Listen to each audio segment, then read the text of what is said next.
Aquela fogueira, ainda que eu entre nela, ainda que pegue o envelope, ainda que eu dê a oferta monetária, ela não é santa, ela é humana.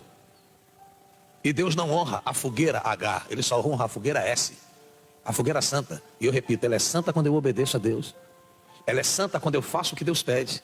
Ela é santa quando eu levo para o altar o que Ele quer e não o que eu acho que Ele tem que aceitar. Esse orgulho tem que acabar, pessoal. Essa arrogância tem que acabar. Porque entenda, eu falei isso ontem lá em Tramandaí, em Torres. O meu menor problema é com os demônios. Eu tenho muito mais dificuldade para ajudar vocês no que diz respeito ao seu orgulho do que aos espíritos malignos. Porque desde o dia em que Jesus me batizou com o Espírito Santo, independente de título, Ele me deu autoridade sobre todo e qualquer tipo de demônio, principado, potestade, dominador. Eu tenho mais facilidade contra o diabo do que contra o teu orgulho. Sabe por quê? Porque contra os demônios eu tenho autoridade, mas eu não tenho gestão sobre o teu coração. Quem me dera pudesse mergulhar dentro de uma pessoa e puxar para fora a vaidade dela, e puxar para fora a arrogância dela, e puxar para fora o orgulho dela. Eu não posso. Por isso que algumas pessoas estão há anos na igreja e não se libertam dos demônios.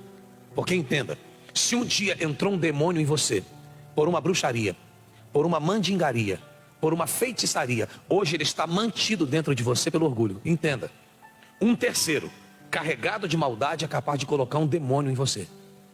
Mas ele não é capaz de manter este demônio em você. Esse demônio só fica em você até o dia em que você vence a si mesmo.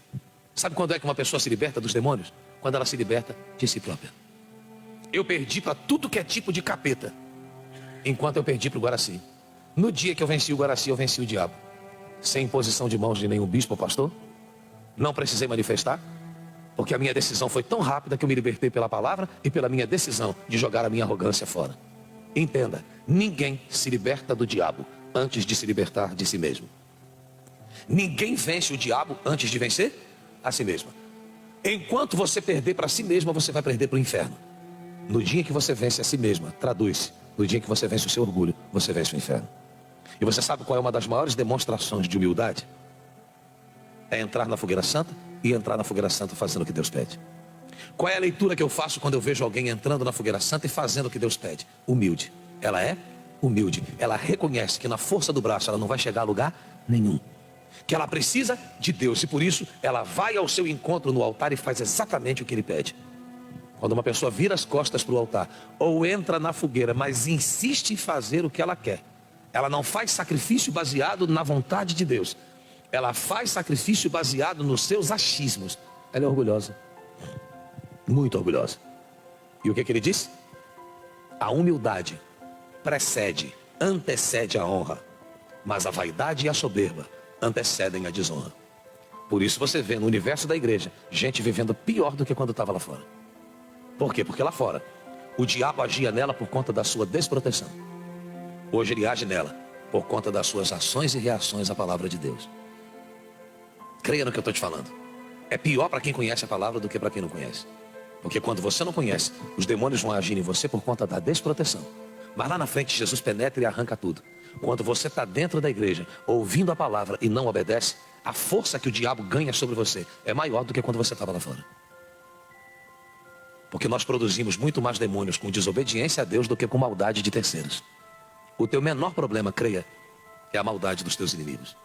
Eles podem te causar muito menos dano do que você própria causa a si mesma quando você obedece à voz do seu corrupto e enganoso coração. E aí é que está o problema. Porque até dentro da Igreja Universal, nós temos muito mais servos do próprio coração do que de Deus. Você vê que tem gente que é assim.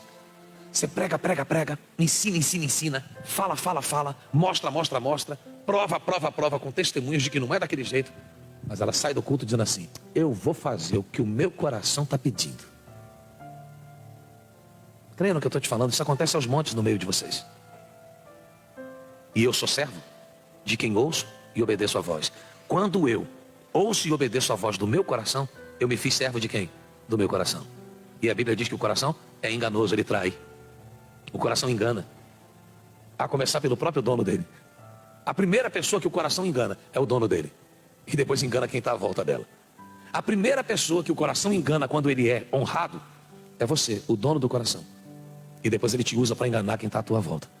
Toda pessoa que ouve a voz do coração é enganada e enganadora. Ela é enganada e depois se faz o quê? enganador, é alguém que não dá para confiar. Não dá para confiar em quem serve o coração. Não dá. Não dá para confiar em quem serve o coração, porque ela é enganada e mais cedo ou mais tarde ele vai moldá-la para ser enganadora. É um problema ter do lado alguém que é escravo do coração. E infelizmente é o que acontece.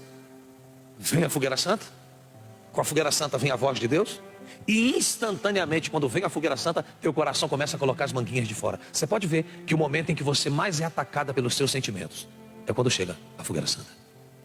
É impressionante como eles tentam aflorar dentro de você. É impressionante como é que os teus corações começam a pedir licença para falar. Existem momentos que o coração até dá uma, sabe? Ele dá uma segurada na onda. Ele fica caladinho. Ele fica quietinho. Mas quando você está em vias de tomar posse de uma grande virada, o teu coração, sabe? Aquela pessoa que passou a vida inteira quieta, nas reuniões, aquele aluno que fica calado o tempo todo, e de repente ele começa a tagarelar. Você nem completou um raciocínio, ele já está com a mãozinha assim, ó. O professor fica até assustado, fala assim, mas Rafael, que mudança, né? Abre e fecha aspas, positiva. Você passou a vida inteira calado e agora tu quer falar o tempo todo. O coração é assim. Enquanto você está numa zona de conforto, sem tomar nenhuma grande decisão de fé, não representando para ele nenhuma ameaça, ele fica quietinho. Quando o diabo se vê ameaçado de te perder, quando ele se vê ameaçado de perder o domínio que tem sobre ti, e que Deus vai mudar a tua história, ele começa a levantar o dedinho pedindo para falar. Tá dando para entender sim ou não? Ele começa a pedir para quê? Para falar. E sabe o que é mais triste? Que uma boa parte de vocês faz assim. Faz o quê? Para ouvir o coração. E o coração nunca vai te empurrar para o altar. Não dá para falar agora, dona Gertrude. Depois a gente fala. O coração é assim. Amém? Tá dando para entender sim ou não? Isso é muito forte. Quando ele vê que está ameaçado de te perder, quando ele vê que Deus vai penetrar em você e te puxar para fora de tudo, das garras do diabo, das garras do coração, o coração levanta a mãozinha e começa a pedir licença para falar. E aí, no que você parou para dar ouvido a ele, já era.